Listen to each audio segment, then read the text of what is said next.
बिस्मिल्लाहिर्रहमानिर्रहीम। Linear equations को Cramer rule से कैसे सॉल्व करते हैं, आज ये हमारा टॉपिक है। तो ये हमारे पास दो इक्वेशंस हैं, लीनियर इक्वेशंस हैं। तो हम इसको सॉल्व कैसे करेंगे, सबसे पहले आप सॉल्यूशंस लिखेंगे।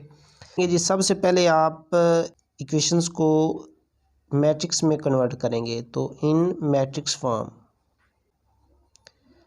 फॉर्म में लिखें। कैसे लिखेंगे? मैट्रिक्स फॉर्म में एक्स के जो कोफिशिएंट है वो पहला कॉलम बनेंगे और जो वाई के कोफिशिएंट है वो सेकंड कॉलम बनेंगे। तो आपने साइन का भी ख्याल रखना है। 3 हो गया, ये आपका एक मैट्रिक्स बन गया।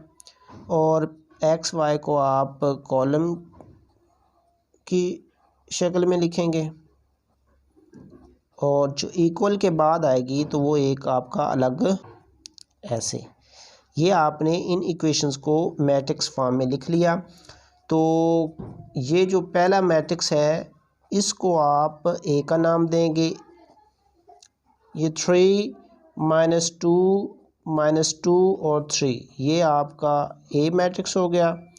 और ये वाला आपका एक्स मैट्रिक्स है, इसकी आपने वैल्यू फाइंड करनी है।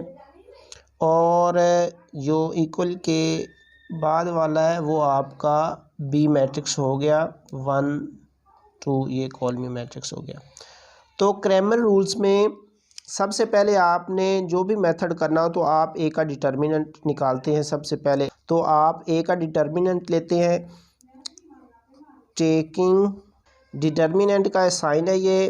तो आप ये साइन है इस तरफ और ये आप बार में लिखेंगे तो डिटर्मिनेंट का ये साइन होता है इस तरह। इसको सॉल्व कैसे करते हैं? ये डायगोनल्स होते हैं, राइट डायगोनल्स, इनको मल्टीप्लाई करें। 3 को 3 से मल्टीप्लाई करें। 3 3 9, मैं लिख देता हूँ 3 × 3। और ये माइनस दरमियान में लिखेंगे। और ये जो इसके अलावा नॉन डायगोनल्स होते हैं इनका मल्टीप्लिकेशंस -2 मल्टीप्लाई -2 इस तरह।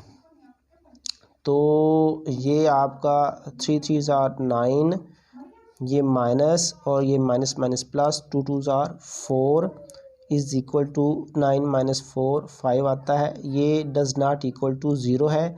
मीन्स के अगर डिटर्मिनेंट नॉन ज़ीरो आए, ज़ीरो के इक्वल ना आए तो वो नॉन सिंगुलर होता है। तो आप यहाँ पे लिख सकते हैं देयरफॉर ए डिटर्मिनेंट जो है वो डज़ नॉट इक्वल टू 0, या कह दें कि ए इज़ नॉन सिंगुलर।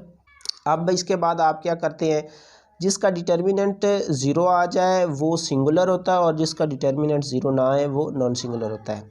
अब आपने एक्स और वाई की वैल्यूज निकालनी है। तो क्रैमर्स रूल्स में एक्स जो होता है वो आपका पहले आप वो चीज़ लिख लेंगे। तो ए एक्स का डिटर्मिनेंट ओवर ए का डिटर्मिनेंट, ये फार्मूला क्रैमर्स रूल में। और y इज इक्वल टू होता है जी ए वाई का डिटर्मिनेंट और ए का डिटर्मिनेंट। हमारे पास ए डिटर्मिनेंट है और ए एक्स अब क्या चीज़ है और ए वाई क्या है तो वो निकालते हैं।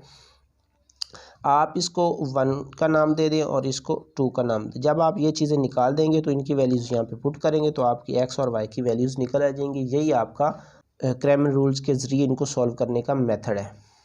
तो अब पहले ए एक्स निकालते हैं, बाद में उसका डिटर्मिनेंट निकालेंगे। ए एक्स क्या चीज़ है जी, आपने जो आपका ए मैट्रिक्स है उसका जो पहला कॉलम है उसको आप बी मैट्रिक्स से रिप्लेस करेंगे तो वो आपका ए एक्स आ जाएगा। तो ये पहला कॉलम, इसको मैं बी मैट्रिक्स से रिप्लेस करता हूँ। 3 और -2 की जगह पे मैं 1 और 2 लिखूँगा, 1 और 2, और बाकी जो वैसे का वैसा है मैं लिखूँगा। तो ये आपका ए एक्स बन जाएगा, मैट्रिक्स बन जाएगा। और इसी तरह ए वाई निकालता हूँ। तो ए वाई में आप ए मैट्रिक्स का जो दूसरा कॉलम है ये वाला, इसकी जगह पे आप बी रिप्लेस करेंगे, बी वाला मैट्रिक्स, तो वो आपका ए वाई आ जाएगा। 3 - 2 वैसे लिख देंगे, ये वाले वैसे, और इसकी जगह पे आप बी मैट्रिक्स लिख देंगे 1 व 2। ये आ गया आपका ए वाई। अब इनका आप डिटर्मिनेंट लेते हैं, जिस तरह आपने ए का डिटर्मिनेंट लिया था बिल्कुल सेम ही है, और जो वैल्यूज़ निकलेंगी वो आप इसमें पुट कर। तो ए एक्स का आप डिटर्मिनेंट लेते हैं, ये डिटर्मिनेंट का साइन है, और ए एक्स हमने जो निकाला है वो 1 2 -2 और 3, इसका ये डिटर्मिनेंट इक्वल डायगोनल्स को मल्टीप्लाई करें, 3 1s are 3 -2 2s are 4, ये -4 है। तो ये वाला माइनस ये फार्मूले के हिसाब से लगाते हैं, तो ये इनके साथ मल्टीप्लाई, तो ये आ गया 3 और माइनस माइनस +4, और ये आपका आ गया जी 7। ए एक्स आपका 7 आ गया। अब आप निकालते हैं जी ए वाई का डिटर्मिनेंट। ए वाई का डिटर्मिनेंट आपने ए वाई निकाला हुआ मैट्रिक्स तो हो गया। अब आप निकालते हैं जी ए वाई का डिटर्मिनेंट। ए वाई का डिटर्मिनेंट आपने ए वाई निकाला हुआ मैट्रिक्स, तो उसका डिटर्मिनेंट निकालें, 3 -2 1 2, ये आपने सिंबल डाला डिटर्मिनेंट का, तो डायगोनल्स को मल्टीप्लाई करें, 2 3s are 6 -2 1s are 2, ये माइनस में है तो आप इसको पहले ब्रैकेट में लिखेंगे, फिर 6 माइनस माइनस +2, तो ये कितना आता है 8 आता है। अब आपके पास ए एक्स का डिटर्मिनेंट भी निकल गया और ए वाई का डिटर्मिनेंट भी निकल गया है। तो अब आप वैल्यूज़ पुट कर दें आपके पास, एज वी नो दैट, आप लिखेंगे वी क्या है, ये एक्स की जो वैल्यू है वो आपकी ए एक्स का डिटर्मिनेंट ओवर ए का डिटर्मिनेंट होता है, और वाई का डिटर्मिनेंट जो है Y is equal to A Y का डिटर्मिनेंट ओवर ए का डिटर्मिनेंट होता है। तो आप इसमें वैल्यू पुट कर देते हैं, हमारी एक्स वाई की वैल्यू फाइंड हो जाएंगी। तो ए एक्स इज इक्वल टू 7 है, और ए का डिटर्मिनेंट आपने फाइंड पहले किया हुआ है वो 5 है, ये आपकी एक्स की वैल्यू आ जाएगी। इसी तरह आप वाई की पुट करें, तो ये ए वाई का डिटर्मिनेंट 8 और ए का डिटर्मिनेंट 5 आ गया। तो ये आपका सॉल्व हो गया equations, X is equal to 7।